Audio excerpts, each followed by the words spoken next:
তো আরও একটা নতুন ভিডিওর সঙ্গে তোমাদের সামনে হাজির হলাম। আজকে হচ্ছে কী বার? আজকে সোমবার। আর এখন সকাল কটা বাজে? 9:30 বাজে। তো আমার ঘুম থেকে উঠে সমস্ত বাসি কাজটা সব শেষ, তারপরে পুজো দেওয়া সব শেষ। চলো এখন আমি রান্না বসাবো, আর ভিডিওটা দেখতে থাকো। আজকে আমরা কোথায় যেতে চলেছি।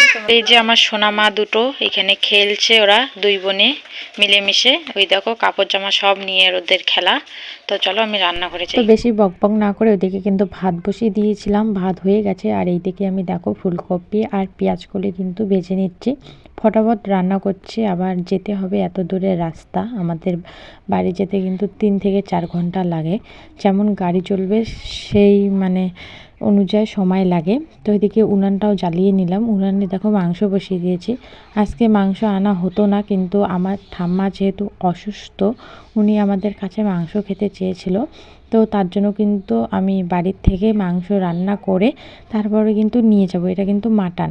আর ওইদিকে আমার রান্নাবান্না সব কমপ্লিট। আর এদিকে দেখো আমি আমার বড় মেয়েকে চান করিয়ে দিয়েছি, ছোটো মেয়েকেও চান টান করিয়ে ওকে রেডি করে দিয়েছি। এখন বড় মেয়েকে এদিকে তেল মাখিয়ে দিয়েছি, যখন যাব তখন জামা প্যান্ট পরিয়ে দিলে হবে। আর এদিকে বাবার জন্য ভাত বেড়ে নিয়েছি। চলো এখন বাবাকে এদিকে ভাতের থালাটা দিয়ে তারপরে কিন্তু এদিকে আমার মেয়ে দুটোকেও খাইয়ে দিচ্ছি। তাড়াহুড়োর মধ্যে আছে, একলা সংসার সমস্ত কিছু না গুছিয়ে তো যেতেও পারি না। আর এদিকে দেখো টিফিনের মধ্যে যে মাংসটা সাজিয়ে নিয়ে দেখো প্লাস্টিক দিয়ে বেঁধে নিয়েছি, যেন ব্যাগের মধ্যে না পড়ে। কেউ কিছু খেতে চাইলে তাকে যদি না খাওয়ানো হয় মনটা যেন কীরকম করে। আর এদিকে এই যে ওদেরকে এই যে জামা প্যান্ট পরিয়ে দিচ্ছি। দেখো ছোট কিন্তু রেডি হয়ে গেছে, ওর শুধু প্যান্ট পরিয়ে দিলে হবে। আর এই যে বড়কেও এখন জামা প্যান্ট পরিয়ে দিচ্ছি, দিয়ে তারপরে আমি রেডি হব। বাচ্চা সামলাতে হয়, সংসার সামলাতে হয়, তারপরে আমাকে বেরোতে হয়। যেহেতু বাড়িতে কেউ নেই, আমার শ্বশুরও নেই, জাও নেই, কেউ বাড়িতে নেই। আমরা 3 জন, আর বাচ্চা দুটো সমেত 5 জন। আমার শ্বশুর, আমি, আমার বর আর বাচ্চা দুটো, আর কিন্তু কেউ নেই। তাড়াহুড়োর মধ্যে ছিলাম, তার জন্য তোমাদের সঙ্গে কিন্তু কথা বলতে পারিনি বাড়িতে।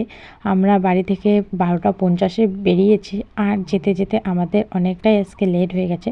তো বাড়ির সামনে থেকে টোটোতে বসে পড়ে চলে যাচ্ছি।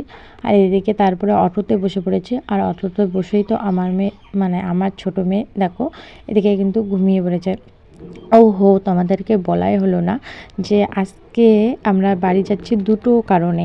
একটা হচ্ছে আমার ঠাম্মা মাংস খেতে চেয়েছে তার জন্য, আর 2 নম্বর হচ্ছে আমার বোনের বিয়ে। তোমাদেরকে কিচ্ছু বলিনি, আজকেই বলছি। আমার কাকুর মেয়ের বিয়ে আজকে হচ্ছে অধিবাস, কালকে বিয়ে। তো অধিবাসের দিনই কিন্তু আমরা চলে যাচ্ছি। তো কুচবিহারে নেমে এদিকে বাসে বসে পড়লাম। বাসে বসে এদিকে দেখো আমার বাচ্চা দুটোর জন্য এখানে দোকান থেকে আমার বর খাবার নিচ্ছে, কারণ বাচ্চা মানুষ 1-1.5 ঘন্টা কিন্তু গাড়িতে এরকম করে বসে থাকতে চায় না, কোনো কিছু হাতে না দিলে। তার জন্য কিন্তু ওদের জন্য খাবার নেওয়া হলো। যখন একটু কান্নাকাটি করবে তখন কিন্তু এই খাবারটা দেওয়া হবে। তো বাস থেকে নেমে পড়লাম ফালাকাটায় নেমে কিন্তু ওদেরকে দেখো কর্নাটো নিয়ে দিলাম। ওরা এখানে দাঁড়িয়ে দাঁড়িয়ে কর্নাটো খাচ্ছে। আর আমরা খাবো হচ্ছে চিকেন পকোড়া। তো এখান থেকে এই যে চিকেন পকোড়া নেওয়া হবে।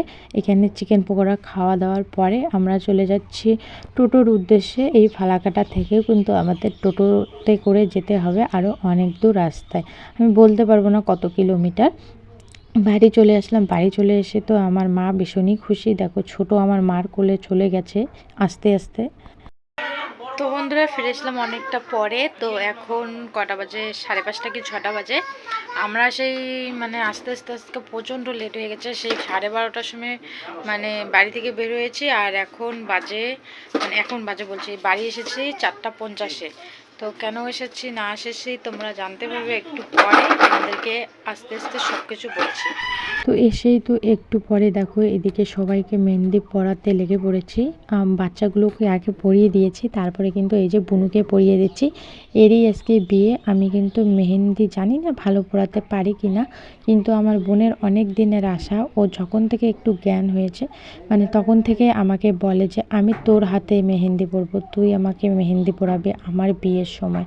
তো ওর আশাটা, অনেক দিনের আশাটা কিন্তু পূর্ণ হলো। ও অনেক দিন থেকেই আমাকে বলে, তার জন্য কিন্তু আমার আগের দিন আসা, না হলে বিয়ের দিনে কিন্তু আসতাম আমি। তো বন্ধুরা এখন বাজে 9:50, 9:50 বলে 8:50। তো এখন আমরা খাওয়া দাওয়া করবো।